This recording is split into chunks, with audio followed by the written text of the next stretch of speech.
Riavana malala isaorantsika Andriamanitra noho ny famindrapony, isaorantsika Andriamanitra noho ny fitiavana atsika ka nanomezany atsika anty andro ity izay ahafahantsika ifandray amin'Andriamanitra, ahafahantsika andray ny afatra avy amin'Andriamanitra ary indrindra iarahantsika amin'ny Jesosy Kristy ao amin'ny fitoerana masina. Zava-dehibe ny asa izay ataon'i Jesosy Kristy ho atsika ao amin'izany fitoerana masina any an-danitra izany dia ampahafantariny Jesosy atsika ny asa izay tanterahany ho an'ny tsirairay avy ao amin'izany fitoerana masina izany sy ny fiatraikany izany eo amin'ny fiainantsika tsirairay avy.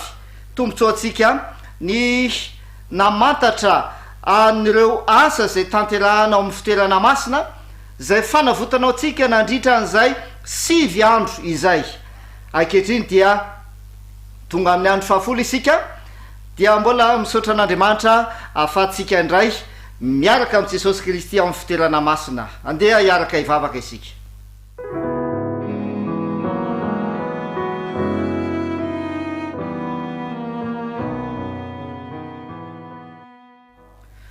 Andriamanitra raina izay ny an-danitro, isaorana ianao satria lehibe tokoa ny fitiavanao sy ny famindraponao. Tsy mendrika izahay kanefa dia notiavinao ary navotanao tamin'ny alalan'i Jesosy Kristy. Tia hanome fiainana mandrakizay ho anay ianao amin'ny alalan'i Jesosy Kristy. Misaotra Andriamanitra dia tario izahay ho amin'izany lalan'ny fiainana mandrakizay izany miaraka amin'i Jesosy Kristy. Amin'ny anaran'izay no hanonana ny vavaka. Amen.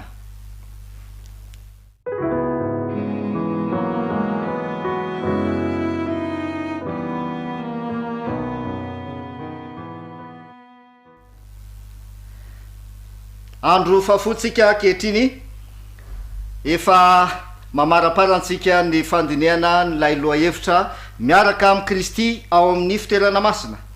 Mino ary havana malala fa nandritra izay 5 andro izay dia tena nikasika ny fiainanao manokana mihitsy Jesosy Kristy satria te hiara-monina aminao izy.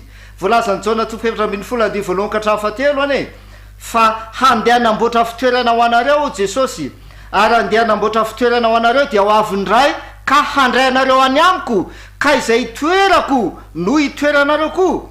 Te hiara-monina amintsika ane Jesosy ary manamboatra fitoerana ho atsika izy ary mifanantena atsika ary havana malala dia niara mitoetra amin'i Jesosy ao amin'izany fitoerana izany any amin'ilay fanjakany lanitra, any amin'ilay fitoerana zay onenan'Andriamanitra.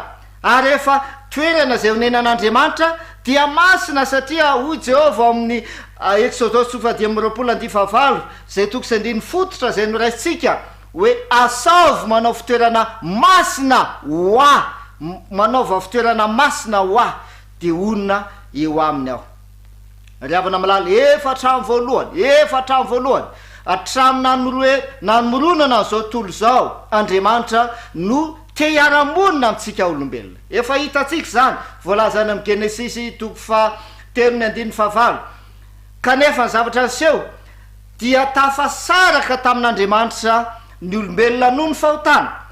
Dia milaza amin'ny Isaia 5:1-2 fa ny fahotantsika no hevitra mampisaraka atsika amin'Andriamanitra ary ny helotsika no mampiafina ny tavany amintsika. Dia mazava ny voalazany ten'Andriamanitra ary havana malala fa ny fahotana no mampisaraka atsika amin'Andriamanitra, ny helotsika no mampiafina ny tavany amintsika. Karaha te hiara-monina amintsika Andriamanitra, te hiara-mitoetra amintsika Andriamanitra dia mila esorina zany hevitra izany, esorina le hevitra izay mampisaraka dia tsina fa ny fahotana izany. Dia ny asa izay ataon'i Jesosy Kristy ao amin'ny fitoerana masina fanesorana ny fahotana. Dia mitarika atsika Jesosy Kristy, mitarika atsika izy hiaraka aminy ao amin'izany fitoerana masina izany. Mahafinaritra ny ten'Andriamanitra satria te hanala an'ilay hevitra nampisaraka atsika tamin'Andriamanitra dia tsina fa fahotana. Tian'Andriamanitra hoe esorina zany. Dia ny asa izay ataon'i Jesosy Kristy ao amin'ny fitoerana masina dia fanalana zany hevitra izany ka ho tanteraka lay ten'Andriamanitra hoe onona eo aminy aho, onona eo aminy aho, hoy Andriamanitra. Ravana malahy, misy tenin'Andriamanitra zay milazo amin'ny Zakaria 1:7. Ndao ny vakitsika Zakaria 1:7 dia misy antso zay alefan'Andriamanitra amitsika tsirairay. Ahoana izy? Zakaria 1:7 zao mivolaza: koa lazao aminy hoe izao lazainy Jehova tompony maro, miverena amiko ianareo ho Jehova tompony maro, dia mba hiverina aminareo kosa aho ho Jehova tompony maro.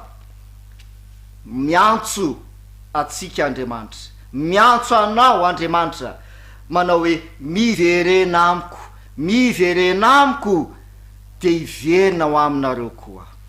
Te hiara-mitoetra aminareo ane aho e, fa miverena amiko ianareo.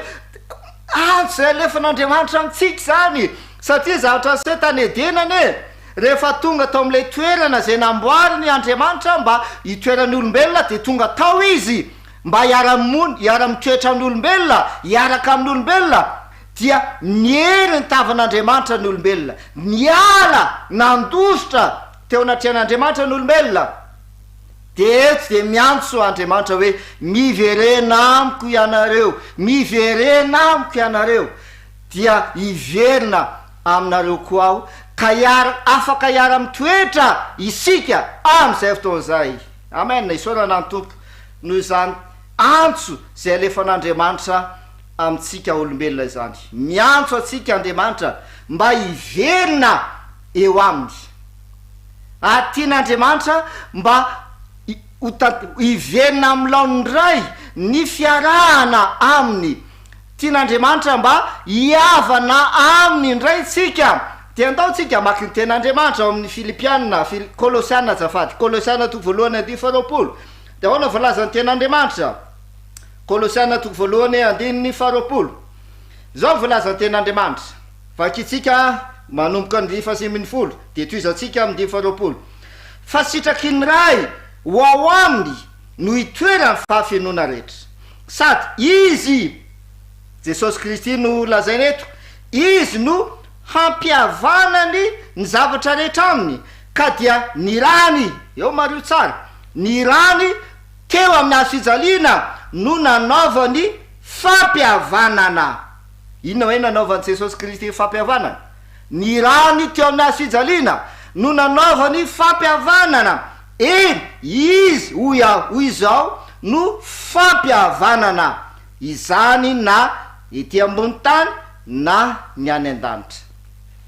Izy no fampiavanana, izy no nampiavana atsika, Jesosy Kristy.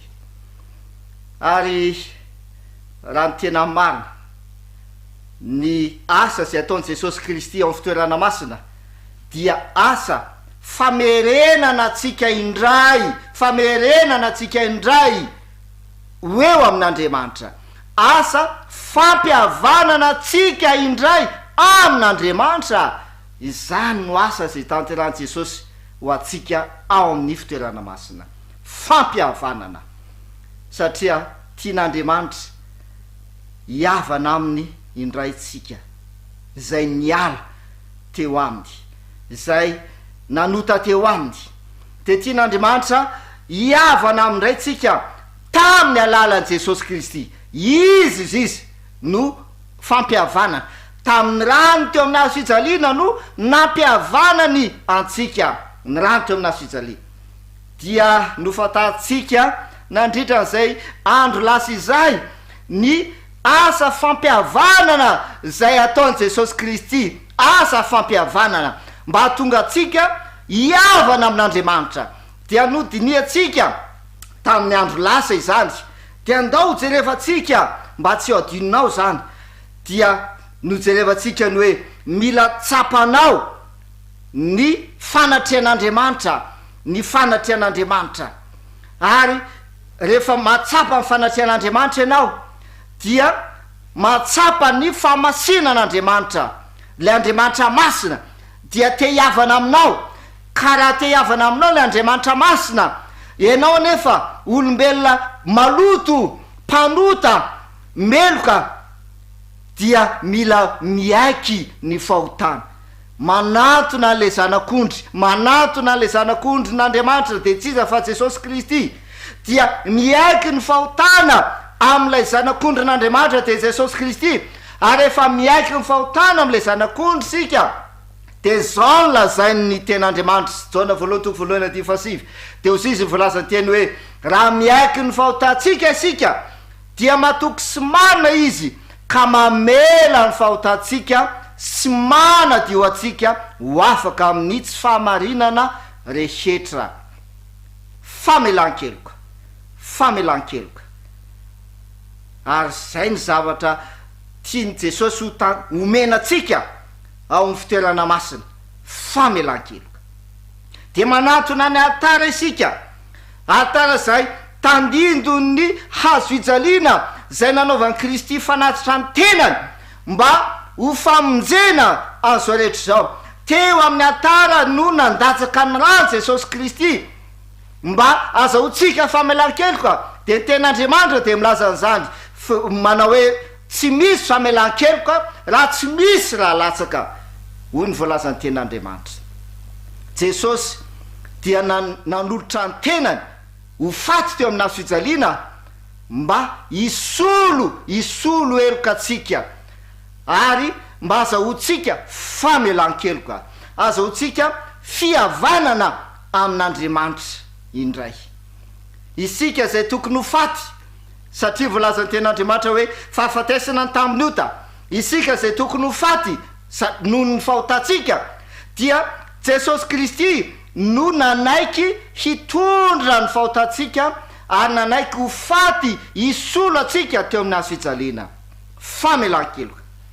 Ary tsy vita amin'ny famelan-keloka ihany fa fanadiovana, miala avy amin'ny altatsika de mandroso ao amin'le tavy fisasana zay misy rano. Fanadiovana amin'ny fahotana. Tsy vitany hoe tea mela nelokitsika fotsiny na Jesosy Kristy, fa tea hanadio atsika mihitsy Jesosy Kristy, tea nasa atsika izy ka ho voadio isika eo anatrehan'Andriamanitra. Riavana malala, voalaza ny Apokalipsy 2:20 de milaza ny ten'Andriamanitra manao hoe sambatra izay manasa ny akanjony mba hanana fahefana amin'azonaina sy hidirana vavahady ho ao an-tanàna. Sambatra zay manasa ny akanjony, sambatra zay manasa ny akanjony. Ary Davida dia milaza izany ko ao amin'ny Salamo 130 de milaza Davida amin'ny 9 hoe sambatra ny olona zay voavela ny elony, sambatra ny olona zay voavela ny elony. Voavela eloka, voadio noho ny amin'i Jesosy Kristy. De zay no amafisy ilay tena n'le Kolosiana 2:20 manao hoe izy no fampihavanana, izy no fampihavanana, Kristy no fampihavanana. Mitsika ao amin'ny efitra masina de mahita lay fahazavana fanaovanjiro fitoratsana, fahazavana Jesosy Kristy le fahazavana, izy le mazava ary manome fiainana ho an'izao tontolo zao.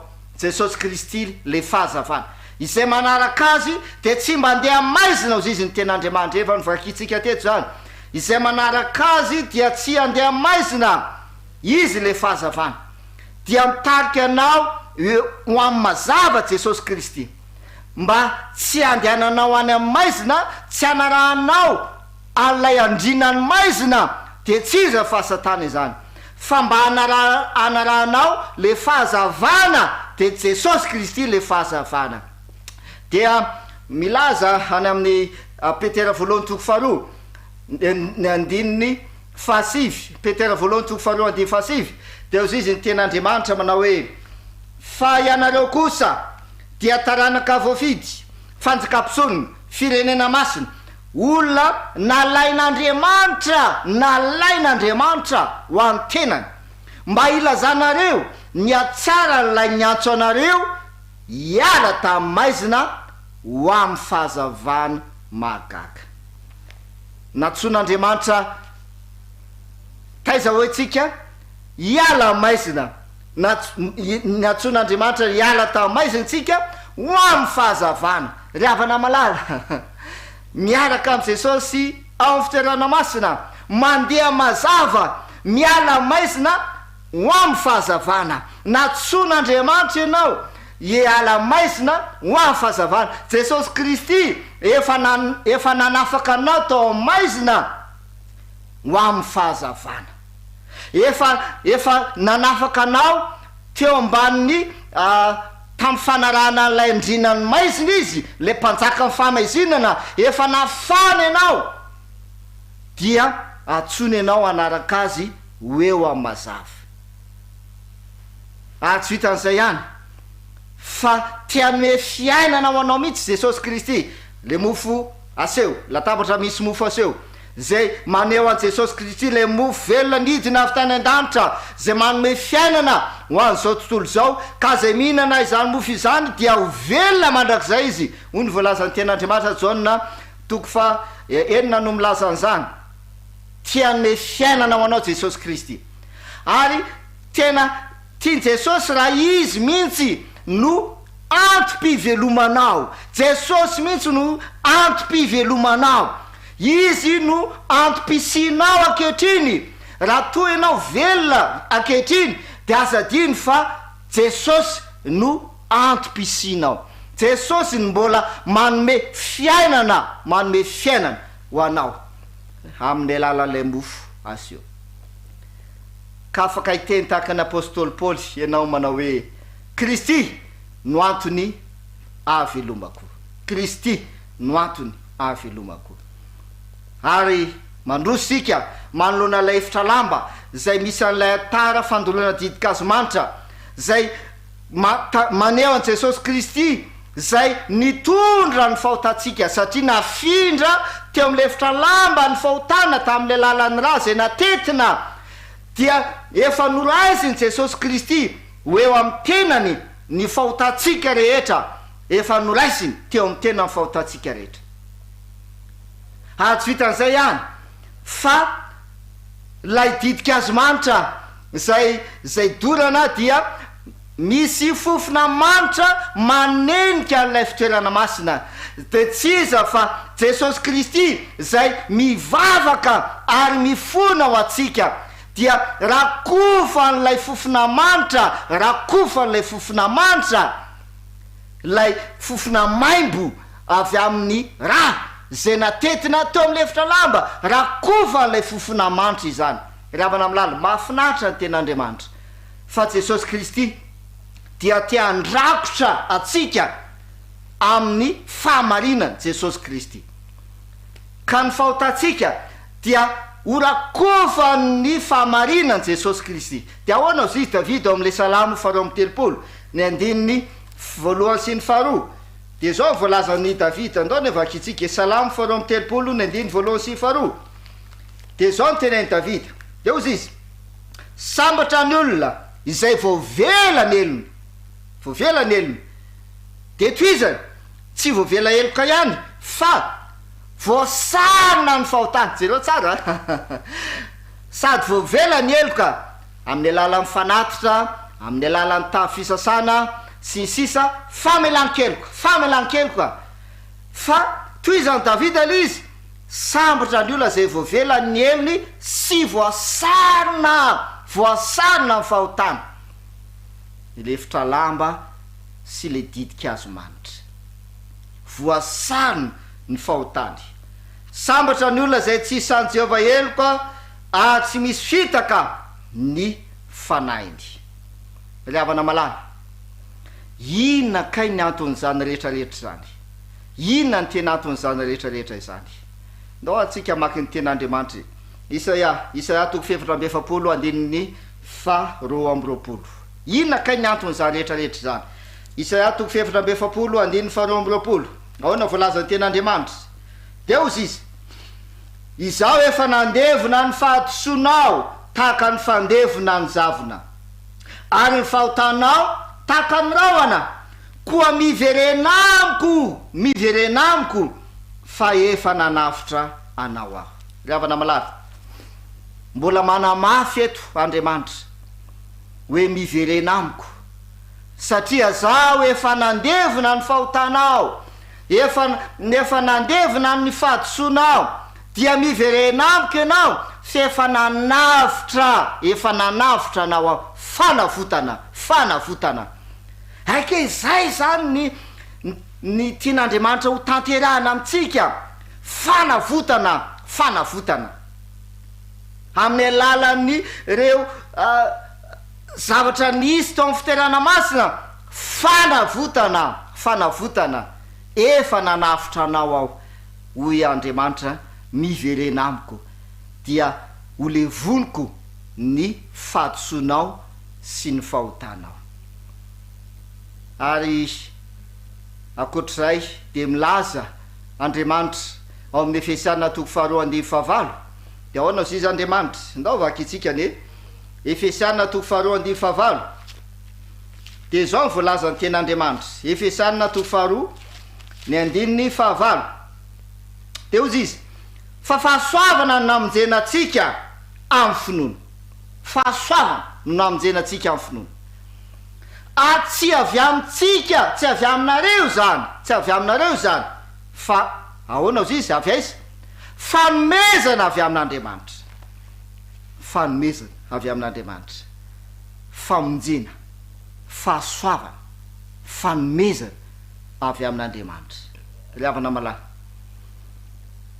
zaika zany tena tian'Andriamanitra ho tanterana amintsika ao amin'ny fitoerana masina famonjena fanomezana fahasoavana tian'Andriamanitra homena famonjena isika ary fahasoavana ho atsika izany tsy avy amintsika fa avy amin'Andriamanitra homena Andriamanitra amin'ny alalan'i Jesosy Kristy izy no fampihavanana atsika dia milaza le Jaona 2:7 azonao tsara am'izay zany tiany nolazaina de ozy izy ny ten'Andriamanitra hoe fa toy izao tiavan'Andriamanitra zao tontolo zao nomeny ny zanan'ilay tokana mba tsy ho very fa vovonjy ny dikany nomeny ny zanan'ilay tokana mba tsy ho very izay rehetra mino azy fa hanana fiainany mandrakizay fahasoavana no namonjenatsika fanomezana avy amin'Andriamanitra. Inona no andrasanao? Inona no mbola mampisalasala anao? Tsy andray izany fanomezana izany dia famonjena avy amin'ny Jesosy Kristy. Inona no mbola mahavariana anao eto amin'ity tany ity ry havana malala? Inona mbola mahavariana anao eto? Tsy eto no toerana izay amboarin'i Jesosy hiarahany monina aminao, tsy eto amin'ity tany ity, fa manamboatra toerana izy any an-danitra ary ho avy izy akanao any aminy ka hiara mitoetra aminy ianao any amin'izany toerana izany.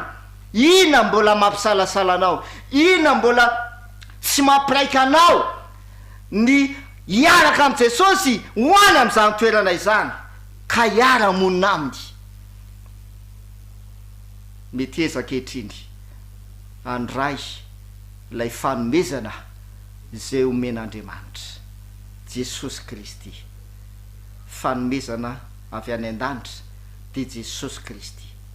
Noho ny fitiavan'Andriamanitra atsika dia nomen'Andriamanitra ny lanitra manontolo mihitsy tamin'ny alalan'i Jesosy, no nomen'Andriamanitra an'izao tontolo izao ity mba azahoantsika famonjena, fahasoavana no namonjenatsika amin'ny finoana.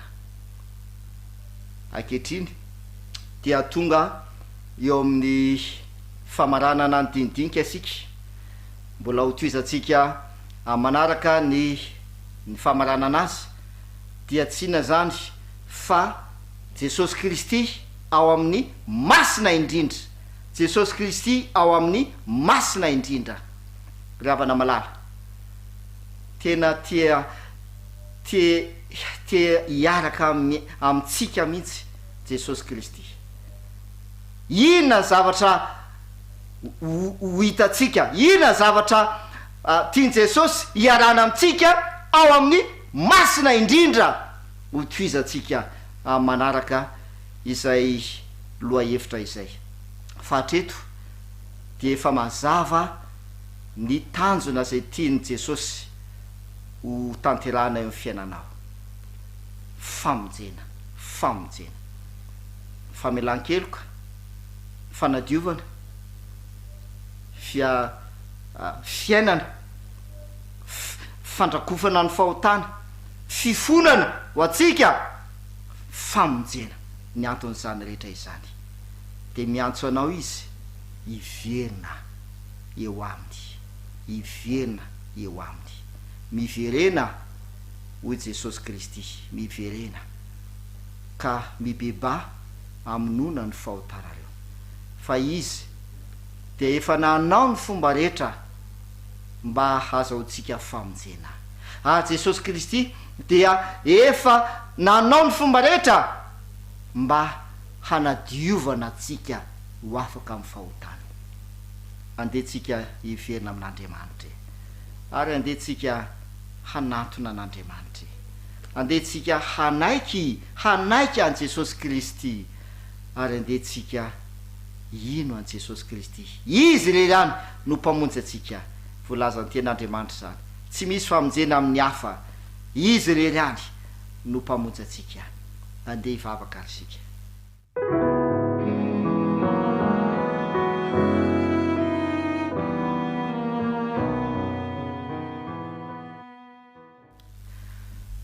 O rainay zay ny an-danitro, tianay ianao, tena tsapanay zany, mifona aminao zahay, satria tena ohatrany tsy tsapanay ny fitiavanao, indrindra nanomesanao an Jesosy Kristy. Indray dia raisinay ho zavatra maivana ny nahafatesan'i Jesosy Kristy teo amin'ny hazo fijaliana.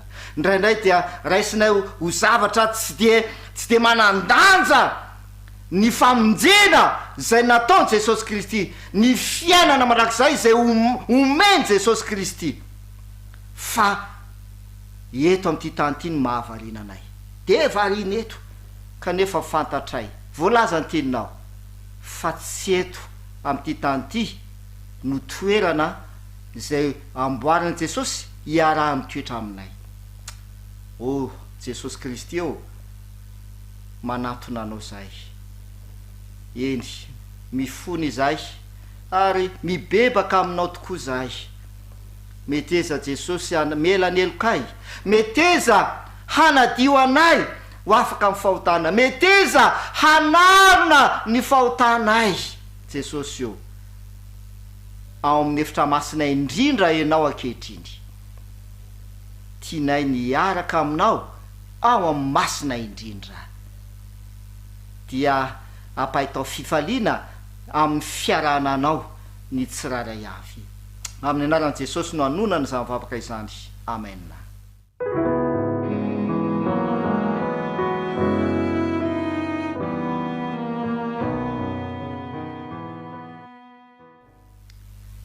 Dia mirasoa ho anao ry havana malala, ary isaorantsika lehibe Andriamanitra no ny fitiavany sy ny famindranipony amintsika, nanomezana antsika zay andro vitsivitsy izay. Mbola manasa anao hiaraka raha manaraka isika, hiaraka amin'ny Jesosy Kristy ao amin'ny masina indrindra, ao amin'ny masina indrindra, dia Andriamanitra ne hitay anao, Andriamanitra ne hanatanteraka ny fampihavanana amintsika tsiraray avy. Miraso indrindra tompoko.